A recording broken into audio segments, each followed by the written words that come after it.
Hola oyentes de Radio Sefarad, hoy tenemos el gusto de tener en la línea telefónica al embajador de Israel en España, Daniel Kudner, al que vamos a pedir que se refiera a la figura que ha desaparecido, el expresidente, ex primer ministro y tantos cargos que ocupó Shimon Peres.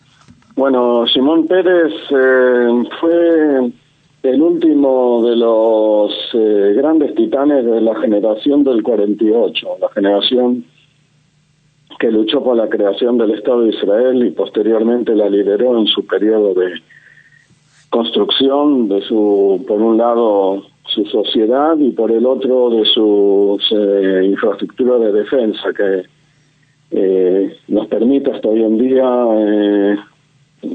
vivir en seguridad y desarrollar nuestra economía.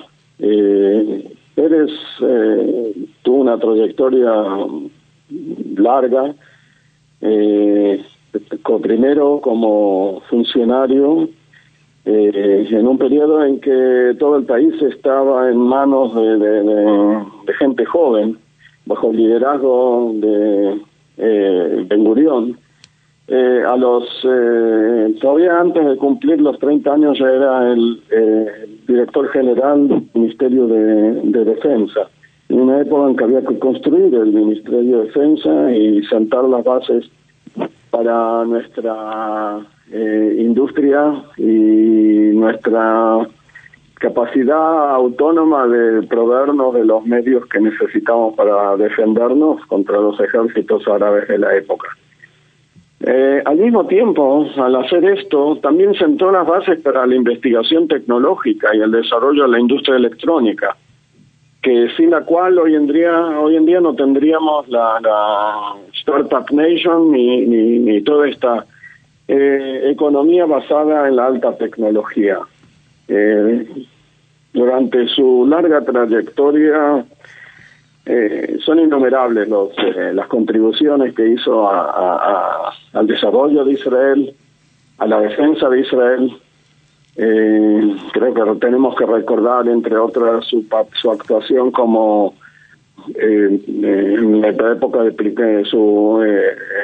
que era primer ministro, en mediados de los 80, en el freno de la hiperinflación y el comienzo de la transformación de Israel en una economía contemporánea. Asimismo, tuvo un papel crítico en las decisiones que llevaron a la operación de rescate de los rehenes judíos e israelíes en Tebe. Así que toda su trayectoria fue una de construcción y de defensa. Yo creo que los dos temas por los cuales su legado perpetuará será uno, su incansable lucha a favor de la paz con los árabes y con los palestinos. Y el segundo, la tarea a la que se abrogó hasta sus últimos días, que fue la de transformar a Israel en una potencia tecnológica. En su visión, los países, la riqueza de los países no están basados en imprimir dinero o en otros recursos, sino principalmente en el ingenio humano, en el cerebro, en la sabiduría y en la ciencia. Finalmente, su centro, el centro que lleva su nombre, que fundó en los últimos años, las últimas décadas de su vida, tuvo una gran labor en acercamiento entre árabes y judíos y tratar de contribuir a nivel de sociedad a esa reconciliación que él siempre buscó durante su vida. Sin él, los israelíes nos sentimos huérfanos.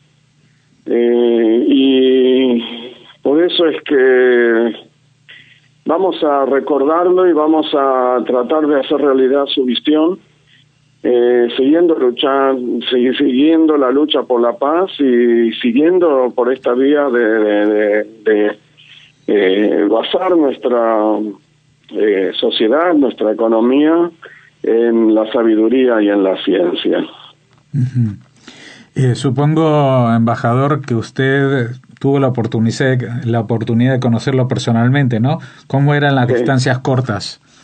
Bueno, lo vi en diversos aspectos. Estuve presente en muchos de sus encuentros con líderes mundiales y era evidente ahí que era objeto de una gran admiración. Realmente vino líderes políticos, líderes intelectuales, científicos a la casa de la presidencia, por ejemplo, y escuchaban a las palabras de Pérez y de su visión del futuro, su visión de la sociedad, así como con una gran admiración.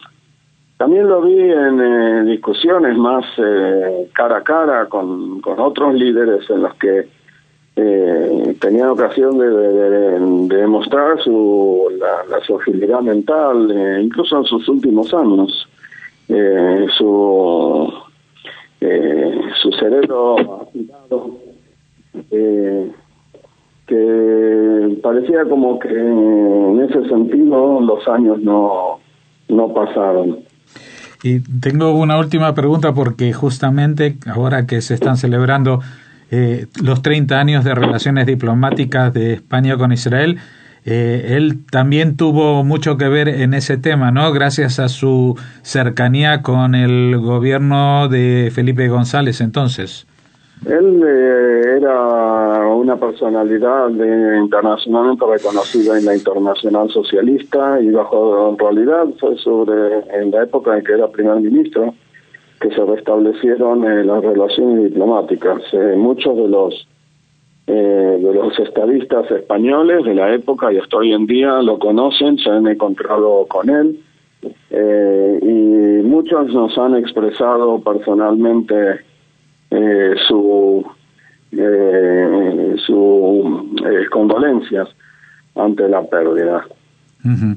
Bueno, no sé si quiere agregar algo más o simplemente un mensaje, porque aparte de ser una figura tan emblemática sobre la construcción de Israel, en la diáspora también lo recordamos. Hace pocos momentos hablábamos de, por ejemplo, cómo justamente para esta época, antes de Rosh Hashanah, siempre cuando era presidente, pues mandaba una carta a todas las comunidades judías del mundo, y cómo eran recibidas y con qué ánimo establecía y naturalidad establecía ese puente entre Israel y el mundo judío, cosa que no todos los políticos israelíes consiguen hacerlo.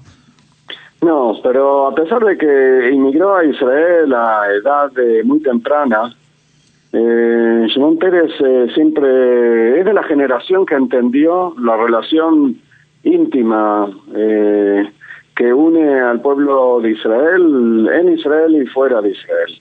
Y por eso a lo largo de toda su vida siempre luchó por esa unidad, y para él los judíos, donde fuera que estuvieran, siempre han estado en el centro de su concepción de lo que es el Estado de Israel como el Estado judío. Uh-huh. Bueno, le agradecemos, Daniel Kutner, embajador de Israel en España, estas palabras en estos momentos que suponen un duelo nacional para todo el pueblo de Israel, y también, como hacíamos referencia, para el propio pueblo judío, porque fue una figura emblemática y muchos dicen que irrepetible. Así que muchas gracias por habernos atendido. Gracias a ti.